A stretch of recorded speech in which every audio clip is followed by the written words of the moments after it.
सभी के लिए सादर जय जिनेन्द्र। हम आचार्य हरिवद द्वारा लिखित षट दर्शन समुच्चय ग्रंथ के आधार पर विविध दर्शनों का अध्ययन कर रहे हैं और वर्तमान में हमारी कक्षा जैन दर्शन अर्थात जैन मत को समझने के लिए चल रही है। और अभी तक हमने इसके विविध भेद प्रभेदों को समझा। भेद प्रभेदों के उपरांत कल हमने जो चर्चा की थी वह जैन दर्शन में मान्य सर्वज्ञ का स्वरूप अथवा ईश्वर के स्वरूप के संदर्भ में की थी, जिसमें जैन दर्शन में तीर्थंकर, भगवान, ईश्वर, सर्वज्ञ, केवली सभी अपर नाम है, इनका स्वरूप बताया गया और ईश्वरवादी और मीमांसकों ने अपनी बात रखी। अंत में जैन मत के अनुसार सर्वज्ञ वीतरागी, सर्वज्ञ और हितोपदेशी होता है, यह निर्णय किया गया और निर्णय करने के उपरांत ही यह निर्धारित हो गया कि अगर कोई सर्वज्ञ है तो उसमें तीनों गुण पाए ही जाने चाहिए और अगर इन तीन में से कोई एक गुण नहीं है तो फिर वह सर्वज्ञ नहीं कहला सकता अथवा उसमें सर्वज्ञता के या केवली के अथवा ईश्वरत्व के गुण नहीं हो सकते।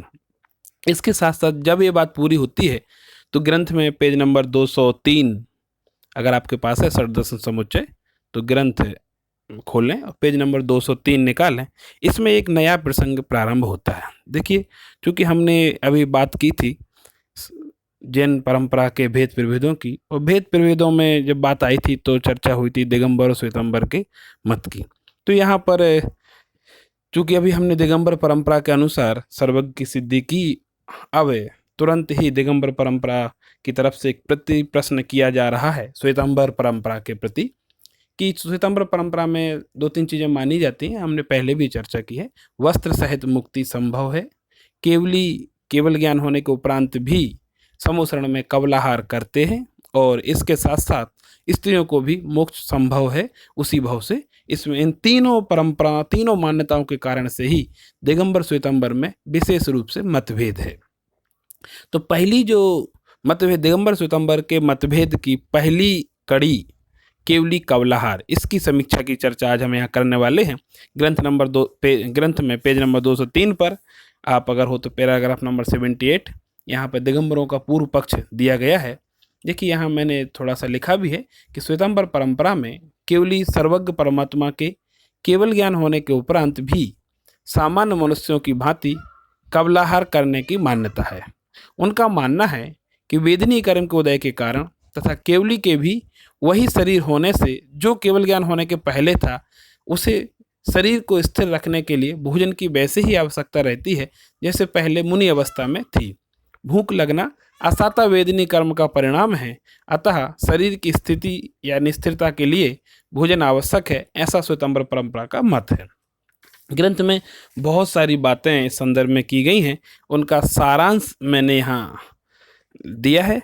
अब इस मत को सुन करके दिगंबर परंपरा वालों ने अपनी बात यहाँ प्रारंभ की और दिगंबर परंपरा वालों ने कुछ तर्क यहाँ दिए हैं। वो कहते हैं कि केवली कवलाहार के निषेध में दिगंबर परंपरा का मत, वो कहते हैं कि किसी भी मनुष्य के कवलाहार करने के शास्त्र में निम्न 6 कारण बताए हैं। यानी अगर किसी को भोजन करना है, भूख लगती है, तो उसके लिए 6 कारण बताए गए हैं। यानी कोई भी व्यक्ति भोजन करता है तो निम्न 6 कारणों से ही करता है। पहला कारण वेदना, क्या शरीर में वेदना, आत्मा में वेदना उत्पन्न हो तो वह भूख की पीड़ा असह्य हो जाने के कारण से भोजन करता है। यानी भूख बहुत ज़्यादा लगे, दुख होने लगे, तो बेचैनी होने लगे, पीठ से चिपक जाए, ये सारी चीज़ें होने लगें तो फिर उसे भोजन की आवश्यकता होती है।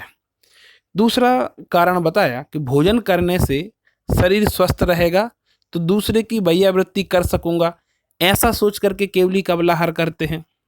भाई हो सकता है कि चूंकि साथी अन्य मुनि जो साथ में दीक्षित थे उनमें ज्येष्ठ भी हो सकते हैं, लघु यंग भी हो सकते हैं, तो उनकी भी मैं वैयावृत्ति कर सकूं, इस उद्देश्य से चूंकि मेरा शरीर स्वस्थ रहेगा तो मैं अन्य की वैयावृत्ति कर पाऊंगा, ऐसा मान करके केवली को कवलाहार की आवश्यकता होती है। अथवा तीसरा कारण बताया कि भोजन करने से आँखें ठीक रहेंगी और ईर्ष्या समिति का पालन कर सकूंगा, क्योंकि मुनि के लिए ईर्ष्या समिति पूर्वक चलना अनिवार्य था, अहिंसा की दृष्टि से, करुणा की दृष्टि से, दया की दृष्टि से।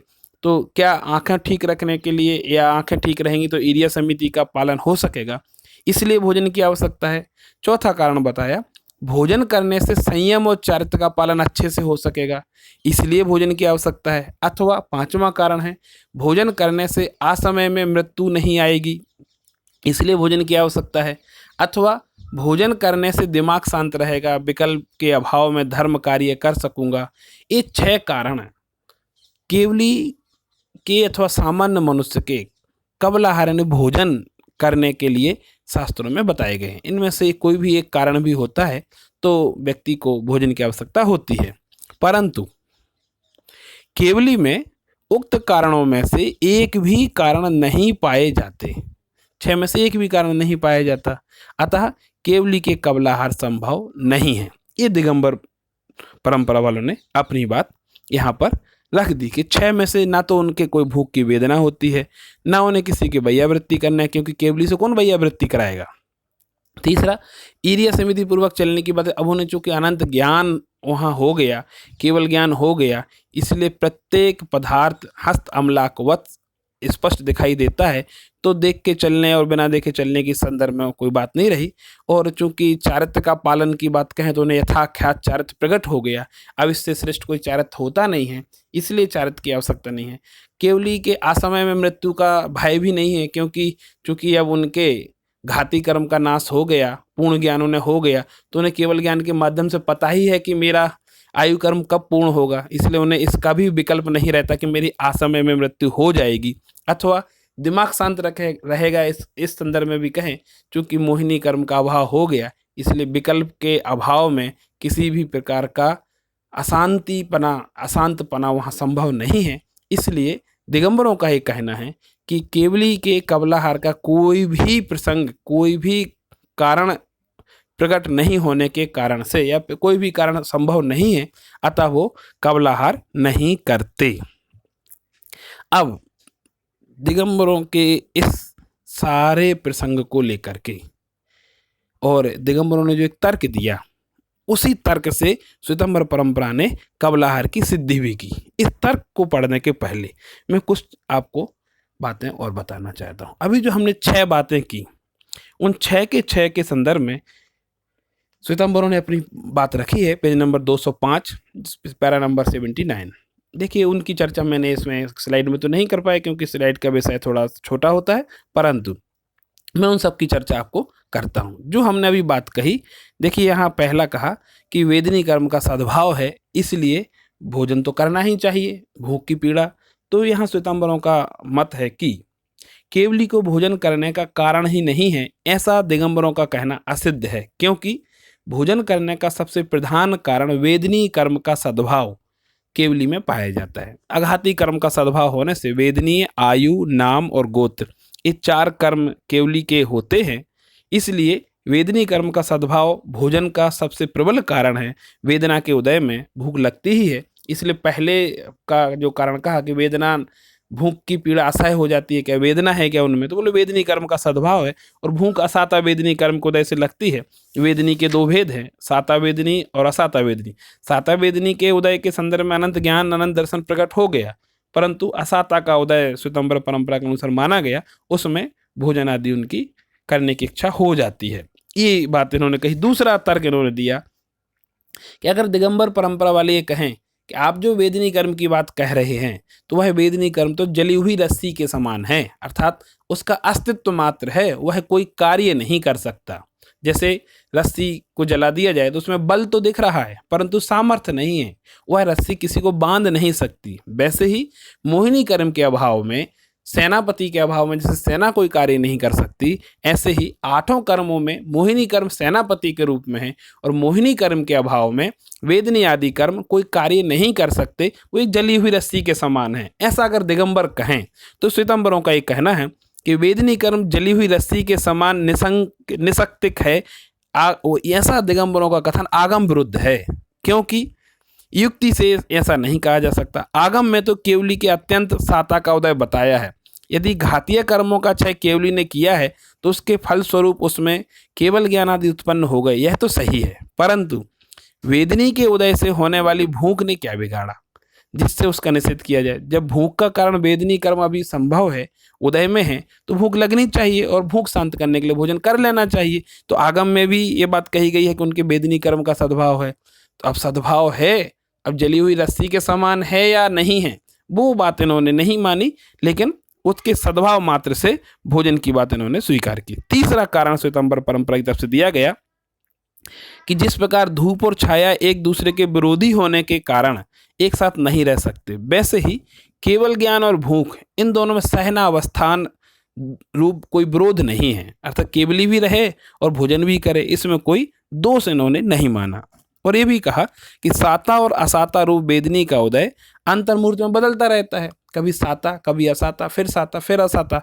इसलिए असाता के उदय में भोजन आदि करना अनिवार्य भी हो जाता है, और अगर भोजन आदि करते हैं तो कोई इसमें दोष नहीं माना गया है। अब दिगंबर वापस इस बात को कहते हैं कि जब वेदनी कर्मों को असमय में जबरदस्ती उदय में लाते हैं, तब अनेक कर्मों का एक साथ उदय होने से पीड़ा होती है। यानी पीड़ा हो केवली को तो भोजन करें, तो पीड़ा कब होती है? जब एक साथ अनेक कर्मों का उदय में लाएं, तब पीड़ा होती है। परंतु केवली के तो वेदनी कर्मों की उदीर्णा नहीं होती, अर्थात असमय में वेदनी कर्म समाप्त नहीं होता। अब जो आघाती कर्म है वो तो अपने आयु पर्यंत जितनी स्थिति उनकी है वो स्थिति पर्यंत ही साथ में रहेंगे, वो स्थिति कम ज़्यादा उनकी नहीं होती। तो एक साथ तो वो कम ज़्यादा करते नहीं हैं, बलात् जबरदस्ती तो कर्मों का उदय लाते नहीं हैं। तो जब एक साथ नहीं लाते हैं तो फिर पीड़ा भी नहीं होती है, क्योंकि कोई कार्य सहज रूप से अपने आप पूरा हो रहा है तो उसमें कष्ट नहीं होता। जब कोई कार्य जबरदस्ती कराया जाता है तो उसमें कष्ट होता है। इसलिए आहार की चर्चा निरर्थक है। जब ये दिगंबर परंपरा ने अपना ये तर्क रखा कि कर्मों का उदय सहज होता है, बलात् नहीं होता, इसलिए आहार आदि की आवश्यकता नहीं है, तब चूंकि पीड़ा नहीं है इसलिए आहार की आवश्यकता नहीं है। तो श्वेतांबर परंपरा अपना पक्ष फिर रखते हैं। वो कहते हैं कि बहुत कर्मों के उदय से बहुत पीड़ा होती है, ऐसा कोई नियम नहीं है। सम्यक दृष्टि आदि चौथे गुण स्थान में सम्यक दर्शन आदि के कारण गुण श्रेणी निर्जरा अर्थात क्रमशः उत्तरोत्तर असंख्यात गुणी निर्जरा होती है। उस समय उनके बहुत कर्मों का एक साथ उदय होने पर भी थोड़ी ही सही पीड़ा तो होती है ना। तो बोले कर्मों का उदय एक साथ आए तो पीड़ा तो होती है। तो अल्प केवली में साता वेदनीय जाति के थोड़े ही कर्मों का उदय पाया जाता है, पर उन्हें साता तो अधिक से अधिक होती है। अतः अधिक कर्मों को उदय आने पर अधिक पीड़ा और कम कर्मों को उदय में आने पर कम पीड़ा, ऐसा कोई नियम नहीं है। कर्म का उदय है तो वहाँ पीड़ा संभव है और पीड़ा की शांति के लिए भोजन आदि करना अनिवार्य है। पुनः दिगंबर कहते हैं कि भूख का सीधा संबंध जो है वह आहार की इच्छा से है। आहार की इच्छा होगी तो भूख लगेगी, भूख लगेगी तो भोजन की आवश्यकता है। और इच्छा जो है वह मोहिनी कर्म के उदय के कारण है। इच्छा का कारण क्या है? मोहिनी कर्म। जब मोहिनी कर्म ही नष्ट हो गया तो फिर उसके अभाव में इच्छा संभव नहीं है, और जब इच्छा संभव नहीं है तो फिर भोजन आदि करने की वृत्ति क्रिया भी संभव नहीं है। इस पर श्वेतांबर मत में कहा गया कि भूख मोहिनी कर्म के उदय से होने वाला विकार ही नहीं है। भूख तो वेदनी कर्म के उदय से होने वाला विकार है और वेदनी कर्म का सद्भाव है। इसलिए बार बार दिगंबर से कहते हैं कि बार बार आप मोहिनी कर्म को बीच में मत लाइए। हम तो वेदनी कर्म के सद्भाव के कारण से केवली में भोजन की बात स्वीकार करते हैं। पुनः श्वेतांबरों ने अपनी बात रखी कि भगवान का ऐसा विलक्षण, अगर दिगंबर ये कहें चूंकि वज्र सब नारा संगनन शरीर है केवली का, इसलिए अब उन्हें शरीर को स्थिर रखने के लिए भोजन की आवश्यकता नहीं है, क्योंकि वज्र सब नारा संगनन स्वतः स्थिर होता है। अगर ऐसा कहें तो भी श्वेतांबर अपनी बात कहते हैं कि भगवान का ऐसा ही विलक्षण शरीर है कि उसे कभी भी क्षुधा की पीड़ा नहीं होती, यह तर्क भी उपस्थित नहीं किया जा सकता। क्योंकि श्वेतांबर ऐसा कहते हैं बहुत सारे ऐसे अनुमान हैं जिन अनुमानों के कारण से केवली के शरीर में भूख आदि की बाधा यानी पीड़ा संभव है। वो कहते हैं कि जैसा शरीर हमारा हाड़ मांस का बना हुआ है वैसा ही केवली का शरीर भी हाड़ मांस का ही बना हुआ है। ये अलग बात है कि उनके शरीर से बदबू नहीं आती, पलक नहीं झपकती, शरीर की स्थिति बिना भोजन के, इसलिए बदबू नहीं आने से, पलक नहीं झपकने से या पसीना नहीं आने से भी, इन्हीं कारणों के जैसा भोजन नहीं करने से उनकी स्थिति बनी रहेगी, ऐसा मानना उचित नहीं है। क्योंकि केवली भगवान कुछ समय पूर्व कोटि प्रमाण वर्षों तक जीवित रहते हैं, यानी केवल ज्ञान होने के बाद लाखों हजारों लाखों वर्षों तक भी जीवित रह सकते हैं। और यदि इतने समय तक शरीर को टिकाए रखना है, कायम रखना है, आयु कर्म की पूर्णता होने तक शरीर को रखना है, तो शरीर की स्थिरता भोजन पर आधारित होने से भोजन की आवश्यकता बनी रहती है। ऐसा यहाँ हर दृष्टि से श्वेतांबर परंपरा ने अपना तर्क देकर के केवली के कबलाहार होता है इसकी सिद्धि की है और दिगंबरों ने इसका निषेध किया है, परंतु केवली ने उसकी श्वेतांबर परंपरा ने उसकी सिद्धि मानी है। अब देखिए एक तर्क और यहाँ पर श्वेतांबर परंपरा ने दिया है। दिगंबर परंपरा ने केवली विरुद्ध में जो तर्क दिया उसी को श्वेतांबर परंपरा ने केवली भुक्ति के पक्ष में स्वीकार कर लिया। दिगंबर कहते हैं अपवर्तेते कृतार्थन न आयुर्ज्ञानादयो न हीयन्ते जगत उपकृतावनंतम वीरियम किम गत त्रिशो भुक्ति। अर्थात कृत केवली की आयु में न्यूनाधिकता होने का डर नहीं है, आयु समाप्त हो नहीं सकती जिससे उनकी अकाल मृत्यु हो। पूर्ण एवं निरावरण होने से उनके अनंत ज्ञान आदि की हानि भी नहीं हो सकती, क्योंकि पूर्ण ज्ञान उन्हें प्राप्त हो गया है। संसार का उपकार करने के लिए अनंत वीर्य उनके पास है, तब तृष्णा रहित वीतरागी केवली को भोजन की क्या आवश्यकता है, अर्थात कोई आवश्यकता नहीं है। ये तर्क दिगंबरों ने दिया। इसी श्लोक का अर्थ करते हुए श्वेतांबर केवली में भी भोजन आदि की सिद्धि करते हैं, यानी केवली भुक्ति की सिद्धि कर रहे हैं। दिगंबरों के इसी तर्क से श्वेतांबर मति केवली भुक्ति का समर्थन करते हैं। केवली का शरीर केवल ज्ञान के पहले और बाद में वैसा ही रहता है, तो जैसे पहले आहार लेते थे वैसे ही अभी लेने में क्या हानि। दूसरा, अगर नहीं तो उन्हें पूर्व अल्पज्ञ अवस्था में भी निराहारी मानना चाहिए। भाई पहले भोजन क्यों ले रहे थे, शरीर तो वही है। तथा जिस प्रकार केवली की मुक्ति में शुक्ल ध्यान के भेद व्युत्पन्न क्रिया आदि की आवश्यकता होती है, उसी तरह केवली को चिरकाल तक जीने के लिए भोजन की भी आवश्यकता होती है। जिस तरह वे गमन करते हैं, बैठते हैं, उठते हैं, उसी तरह भोजन क्रिया भी करते हैं। केवली के भूख प्यास आदि 11 परिसय एकादश जिने ये तत्वसूत्र में भी कहा गया, तो भूख प्यास आदि 11 परिसय होते हैं तथा इनका कारण वेदनी कर्म का सद्भाव ही है। अतः केवली भुक्ति मानने में कोई हानि नहीं है, ऐसा श्वेतांबर परंपरा का मत है। और एक मत वेदनी कर्म के सद्भाव को बनकर के उन्होंने इस बात की सिद्धि की। अब एक बात और, यहाँ मैंने विषय तो नहीं लिखा, मैं बोल के ही आपको चर्चा करूंगा। श्वेतांबर परंपरा में मान्य स्त्री मुक्ति की समीक्षा। ऐसे ही जैसे केवली भुक्ति का समर्थन श्वेतांबर परंपरा में किया गया, वैसे ही स्त्रियों की उसी भाव में मुक्ति संभव है, इस मत का भी समर्थन श्वेतांबर परंपरा में किया गया। देखिए पेज नंबर 301 आप निकाल लें, पैराग्राफ नंबर 271, यहाँ चर्चा प्रारंभ करता हूँ। Page number 301। दिगंबर संप्रदाय वाले स्त्रियों को मोक्ष नहीं मानते हैं, उनका अभिप्राय इस प्रकार है। इस प्रकार से यानी दिगंबर परंपरा में स्त्री मुक्ति नहीं मानी गई, श्वेतांबर परंपरा में स्त्री मुक्ति की परिकल्पना की गई है। और इसके साथ साथ उन्होंने तो मल्लीनाथ तीर्थंकर को स्त्री ही माना है। दिगंबर कहते हैं मोक्ष का उक्त स्वरूप, यानी मोक्ष का जो स्वरूप है, समस्त कर्मों की रहित अवस्था को मोक्ष कहते हैं। मोक्ष का उक्त स्वरूप, उसकी सिद्धि का प्रकार तो वस्तुतः ऐसा ही है, परंतु मुक्ति पुरुष ही पा सकते हैं। स्त्रियों को अपनी उसी योनि वाली स्त्री पर्याय से मुक्ति नहीं मिल सकती। वे उस पर्याय को छोड़कर जब कभी पुरुष शरीर धारण करने पर ही मुक्त हो सकते हैं। स्त्रियां मोक्ष नहीं जा सकती क्योंकि वे पुरुष से हीन हैं, जिस प्रकार नपुंसक आदि। क्योंकि मोक्ष जाने की सामर्थ्य उनमें नहीं है, तो स्त्रियों नपुंसक आदि में जिस प्रकार नहीं है, तो स्त्रियों में भी नहीं है, क्योंकि वो पुरुषों से हीन है। इस बात को लेकर के श्वेतांबरों ने कहा कि आपका ये मानना गलत है। श्वेतांबर कहते हैं स्त्रियों को पुरुषों से हीन या कमजोर क्यों समझा जाए?